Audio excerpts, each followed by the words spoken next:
ঋণের বোঝায় যারা জর্জরিত, বিষ্ণু ইসলাম চমৎকার একটা দোয়া শিখিয়েছেন। আমাদের অনেকে ঋণের বোঝায় জর্জরিত, আছে না নাই? এদিকে কেউ আছেন? থাকলে হাত তোলার দরকার নেই, থাকলে এই দোয়াটা পড়বেন।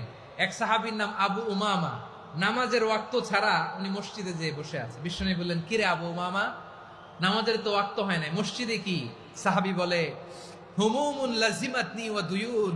নবী গো, ঋণের বোঝায় এমন টেনশনে আছি, ঘরে থাকতে পারলাম না, মসজিদে চলে আসছে। বিষ্ণু বলেন, আমি কি তোমার এমন একটা দোয়া শিখাবো যেটা পড়লে আল্লাহ তাআলা তোমার ঋণের বোঝা হালকা করে দিবে? আবু উমামা বললেন, ইয়া রাসূলুল্লাহ, অবশ্যই শিখাবেন। বিষ্ণু বললেন, তাহলে তুমি পড়বা, আল্লাহুম্মা ইন্নী আউযু বিকা মিনাল হাম্মি ওয়াল হাযান ওয়া আউযু বিকা মিনাল জুবনি ওয়াল বুখল ওয়া আউযু বিকা মিন গালাবাতিদ দাইনি ওয়া কাহরির রিজাল।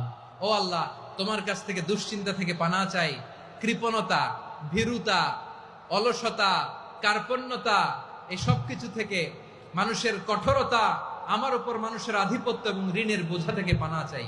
এই দোয়াটা যখন বিষ্ণুনবী শিখাই দিলেন, আবু উমামা বারবার এই দোয়া পড়ে, আল্লাহুম্মা ইন্নী আউযু বিকা মিনাল হাম্মি ওয়াল হাযান ওয়া আউযু বিকা মিনাল আজজি ওয়াল কাসাল ওয়া আউযু বিকা মিনাল জুবনি ওয়াল বুখল ওয়া আউযু বিকা মিন গালাবাতিদ দাইনি ওয়া কাহরির রিজাল।